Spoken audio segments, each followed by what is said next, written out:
Hi friends, मेरा नाम ओम प्रकाश रातावाल और मैं आपका फिर से स्वागत करता हूं अपने चैनल ऑरेंज स्काई पर। कोरोडो ट्यूटोरियल के एपिसोड नंबर 08 में आज हम करेंगे ब्लेंड और डिस्टॉर्ट। देखेंगे ब्लेंड और डिस्टॉर्ट का क्या इस्तेमाल है और इन दोनों टूल्स को हम किस तरह डिज़ाइन बनाते टाइम यूज़ कर सकते हैं। इनका ज़्यादातर इस्तेमाल आप पैकेजिंग में देखेंगे या पोस्टर ब्रोशर वगैरह में भी आप इसका इस्तेमाल काफ़ी आपको नज़र आएगा।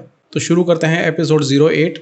हमारा सबसे पहला टूल जो है वो ब्लेंड है। ब्लेंड पर हम बात करते हैं। ब्लेंड को समझने के लिए हम दो ऑब्जेक्ट लेते हैं, एक स्क्वायर या रेक्टेंगल हम ड्रॉ करते हैं, फिल कर देते हैं इसको कोई भी, और एक हम कोई सर्कल ले लेते हैं, इसको एक डिफरेंट फिल कर देते हैं।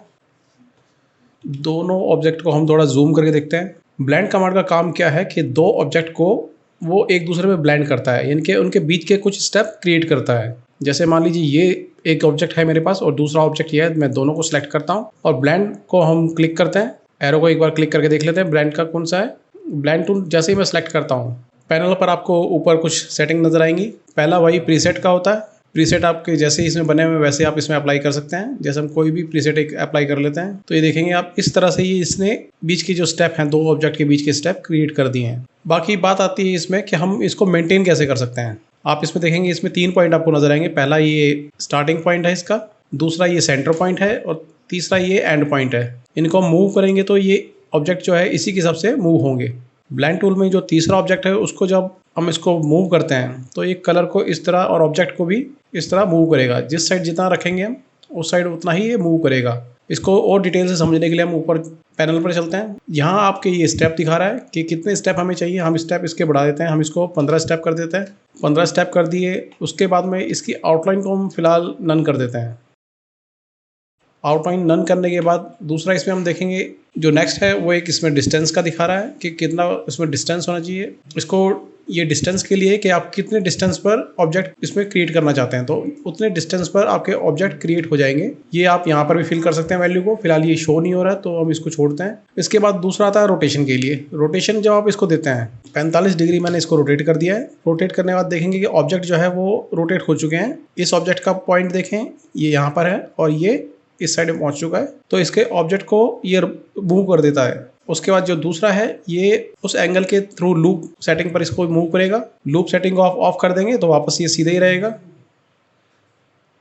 जब आपको कहीं इस तरह की कोई शेप देनी हो तो आप इसका इस्तेमाल कर सकते हैं। ब्लेंड टूल का इस्तेमाल आप फॉन्ट पर भी कर सकते हैं और ऑब्जेक्ट पर भी कर सकते हैं, जैसे रेक्टेंगल, सर्कल हुआ, इन पर भी कर सकते हैं। इसके बाद हम दूसरा देखते हैं इसमें न्यू पाथ। ये किस लिए? ये बहुत इंटरेस्टिंग टूल है। जैसे मान लीजिए मैं एक लाइन ड्रॉ करता हूँ, बेजियर टूल मैंने लिया और मैं एक लाइन ड्रॉ करता हूँ। अब मैं चाहता हूँ कि ये जो ऑब्जेक्ट है हमारा, ब्लेंड जो ऑब्जेक्ट है जो हमने क्रिएट किया है, ये इस लाइन के पैरेलल चले। तो मैं क्या काम करता हूँ, इसमें दोबारा ऊपर जाऊंगा, न्यू पाथ करूंगा। न्यू पाथ करते ही आपको एक एरो शो होगा। इस एरो से आप इस लाइन को सिलेक्ट कीजिए। जैसे ही आप लाइन सेलेक्ट करेंगे ये पूरे पर इसको अप्लाई कर देगा। अगर आपको किसी आउटलाइन के शेप के हिसाब से अगर ब्लेंड टूल को यूज करना है तो ऑब्जेक्ट को आप उस तरह से मूव कर सकते हैं। इसके बाद जो नेक्स्ट है वो भी देख लेते हैं। ये आपका कलर क्लॉकवाइज और दूसरा काउंटर क्लॉकवाइज, हम नॉर्मल पर ही रखते हैं। इसके बाद जो नेक्स्ट है हमारा वो आपका एक्सेलरेशन का, जितना जिस साइड आप रखना चाहें उस साइड कर सकते हैं। अगर आप इसको,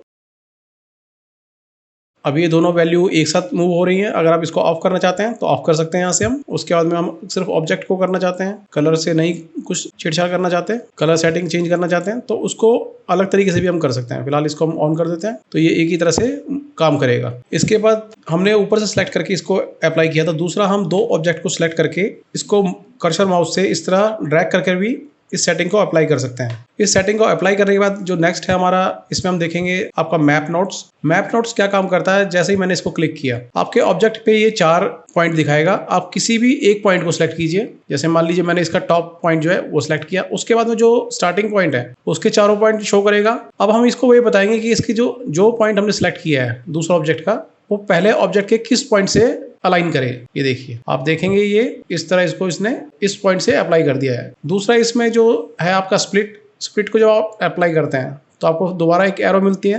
एरो से मैं इसको यहाँ से स्प्लिट करना चाहता हूँ तो आप देखेंगे मैंने इसको क्लिक किया और ये यहाँ से इसने इसको ब्रेक कर दिया है। ये ऑब्जेक्ट एक अलग हो गया है और ये एक अलग हो गया है। इसको मूव कर लेते हैं इस तरह। अभी यहाँ से जॉइंट नहीं है, दोनों ऑब्जेक्ट यहाँ से अलग हो चुके हैं। रहेगा वो एक ब्लेंड में ही, लेकिन वहाँ कुछ आपको पोर्शन मिल जाएगा अलग। इसके बाद जो नेक्स्ट है इसमें हम देखें फ्यूज एंड दोबारा इसको उसी सेटिंग पर अप्लाई कर देगा जो आपकी मेन सेटिंग है। फ्यूज स्टार्ट के बाद आपका है ब्लेंड अलोंग फुल पाथ। इसको दोबारा हम पाथ एक सिलेक्ट करते हैं। मैंने एक पाथ क्रिएट किया। पाथ क्रिएट करने के बाद में मैं इसे दोबारा इस पर अप्लाई करता हूँ। ब्लेंड टूल पर हम जाते हैं। मैंने न्यू पाथ किया और इसको मैं अप्लाई कर देता हूँ इस पर। अब आप इसमें देखेंगे इसमें थोड़ा डिस्टेंस का फर्क है, ऑब्जेक्ट के बीच थोड़ा डिस्टेंस का फर्क है। तो मैं दोबारा इस कमांड में जाता हूँ। इसमें मैं इसको ऑन करता हूँ ब्लेंड अलोंग फुल पाथ, यानी कि पूरे पाथ पर ये इसको ब्लेंड करेगा इस तरह। दूसरा इसमें जो सेटिंग है उसको भी देख लेते हैं, रोटेट ऑल ऑब्जेक्ट। इस टाइम आप देखेंगे तो सारे ऑब्जेक्ट रोटेट नहीं है, तो ये लाइन के हिसाब से और जो एंगल है उसके हिसाब से पूरी ऑब्जेक्ट को रोटेट कर देगा।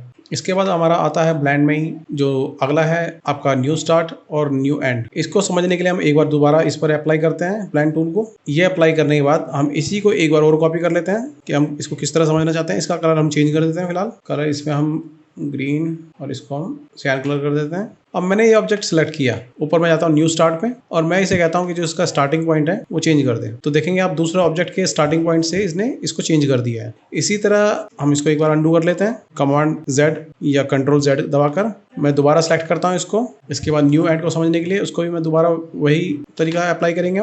हमने इसे बताया कि इसका जो एंड है वो हम चेंज करना चाहते हैं। तो इस तरह आप ऑब्जेक्ट को चेंज कर सकते हैं, एक ऑब्जेक्ट को दूसरे से मिक्स कर सकते हैं। और अगर आपको कहीं से कॉपी करना हो तो वैसे ही जैसे हम लास्ट टूल में हमने किया ड्रॉप शेडो में कॉपी सेटिंग कर सकते हैं, तो दूसरे ऑब्जेक्ट पर हम अप्लाई कर सकते हैं। इसको हम थोड़ा समझ लेते हैं एक बार। जैसे मान लीजिए मैंने एक ऑब्जेक्ट ये क्रिएट किया, एक ऑब्जेक्ट मैंने ये क्रिएट किया। इसको हम कलर दे देते हैं, कुछ भी कलर मैंने इसमें फिल किया है। कलर फिल करने के बाद मैं इसको दोबारा ब्लेंड टूल पर जाता हूँ और कॉपी प्रॉपर्टीज करता हूँ इस ऑब्जेक्ट से। तो इसने यहाँ से कॉपी यहाँ पर कर दिया है। आप देखेंगे इसकी जो सेटिंग है वो भी 10 स्टेप है बीच में, और इसमें ये भी 10 इसमें भी इसने 10 स्टेप कॉपी कर दिए हैं। तो ये कमांड है ब्लेंड को आप बहुत बढ़िया तरीके से कई जगह इस्तेमाल कर सकते हैं। अगर आप इस सेटिंग को क्लियर करना चाहते हैं तो आप क्लियर ब्लेंड कीजिए। अगर आपने 2-3 बार इसको अप्लाई किया है तो 2-3 बार ही आपको अप्लाई करना पड़ेगा। इन सभी के बाद जो हमारा नेक्स्ट आता है इसमें हम देखें टूल जो हमारा है वो है डिस्टॉर्ट। डिस्टॉर्ट क्या है कि किसी भी शेप को ब्रेक करता है, उसको शेप को चेंज कर देता है। इसको समझने के लिए हमने एक स्क्वायर ले लिया है। टूल दोबारा हम सेलेक्ट करते हैं।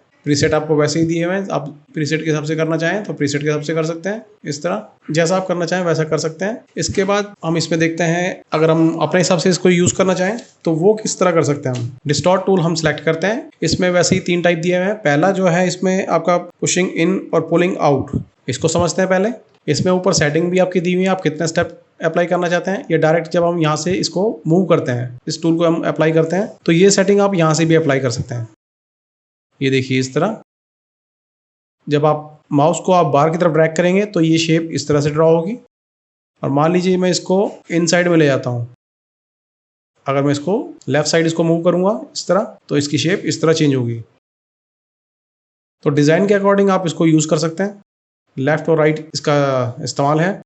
जैसे सेटिंग आप करना चाहें वैसे कर सकते हैं। अगर आप ज़रूरत से ज़्यादा इसको मूव करेंगे तो शेप आपकी कुछ चेंज भी हो सकती है। इस तरह से किसी भी तरह की कस्टम शेप आपको बनानी हो तो आप इससे क्रिएट कर सकते हैं। ये देखिए इस तरह।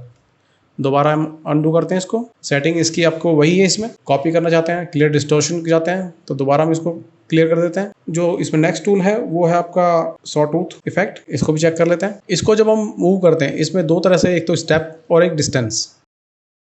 ये देखिए इस तरह ये काम करता है। अगर आप यहाँ से इसको अप्लाई करेंगे तो ये इस तरह से काम करेगा। दोबारा हम इसको अंडू करते हैं। अंडू करने के बाद हमारे पास शेप ओरिजिनल आ चुकी है। इसके बाद हम ऊपर चलते हैं। ऊपर मैं इसको स्टेप और इसका डिस्टेंस जो है वो ऐड करता हूँ इसमें। ये देखेंगे आप इसको, स्टेप आपको बढ़ाने हो तो आप इस तरह बढ़ा सकते हैं। 0 करना चाहें तो 0 कर सकते हैं। हम थोड़ा सा इंक्रीज कर देते हैं। इस तरह इस टूल को हम अप्लाई कर सकते हैं। इसमें जो आगे भी कुछ इसके टाइप दिए हुए हैं उनको हम किस तरह चेंज कर सकते हैं। ये रैंडम इसकी सेटिंग है। इसमें ये एजेस के थोड़े राउंड हो जाएंगे। अगर आप इसको ऑफ कर देंगे तो वैसे ही शार्प एजेस मिलेंगे आपको। तीसरा जो है आपका इसकी शेप को चेंज करेगा। इस तरह स्टेप आप जितने बढ़ाना चाहें उतने बढ़ा सकते हैं। इसमें हम दोबारा इसको ऑफ करते हैं। अब आप देखें इसकी शेप जो है वापस वैसे ही हो गई है। तो इसको हम स्टेप इसके इस टाइम बढ़ चुके हैं तो इसको हम कम कर देते हैं। इसको 20 कर देते हैं। सेटिंग को कॉपी करना हो तो यहाँ से कॉपी किया जा सकता है, किसी दूसरे ऑब्जेक्ट पर अप्लाई करना हो, क्लियर करना हो तो क्लियर कर देते हैं। और जो इसके नेक्स्ट जो आइकन है वो है कन्वर्ट टू कर्व के लिए। अगर आप इस शेप को ऐसा ही रखना चाहते हैं, यहीं पर लॉक कर देना चाहते हैं, तो आप इसका अप्लाई कीजिए। अब ये जो शेप है ये उस कमांड से ब्रेक हो चुकी है, इसमें हम चेंज नहीं कर सकते हैं, तो इसलिए हम इसको कन्वर्ट टू कर्व नहीं करेंगे। अगर हमें बाद में यूज़ करना हो तो हम इसको यूज़ कर सकते हैं। टूल्स को आप अलग तरीके से भी इस्तेमाल कर सकते हैं किसी दूसरी शेप पर। सर्कल एक हमने सेलेक्ट किया, टूल हम सेलेक्ट करते हैं दोबारा, सेटिंग हमने इसको चेंज किया स्विल पर, और इसको जब हम जहाँ से क्लिक करेंगे वहीं से ये अप्लाई होगा। ये देखिए इस तरह, और इसको रोटेट कीजिए। जितना आपको इसको रोटेट करना हो आप उतना कर सकते हैं इसको इस तरह। कोई कस्टम शेप आपको बनानी हो तो आप इसका इस्तेमाल कर सकते हैं। इसको क्लॉकवाइज और काउंटर क्लॉकवाइज भी किया जा सकता है डिज़ाइन के अकॉर्डिंग। यहाँ से आप इसकी वैल्यू सेट कर सकते हैं, कितना आपको इसको इंक्रीज करना है, कैसा शेप चाहिए आपको। इसके स्टेप वैसे ही इंक्रीज हो जाएंगे, डिस्टेंस के हिसाब से ये क्रिएट करेगा। दूसरा इसमें एक ये आइकॉन है, ये आपका सेंटर पॉइंट। जब भी आप इसको कुछ सेंटर आउट वगैरह कुछ करते हैं तो ये जो सेंटर ऑब्जेक्ट के हिसाब से इसको सेट कर देगा। मैंने इसका सेंटर आउट करके इसको मूव किया ऑब्जेक्ट को। दोबारा इसको हम क्लियर करना चाहें तो वही क्लियर डिस्टॉर्शन क्लिक करेंगे, ऑब्जेक्ट हमारा ओरिजिनल स्टेट पर पहुंच जाएगा। तो फ्रेंड्स ये था हमारा ब्लेंड और डिस्टॉर्ट टूल।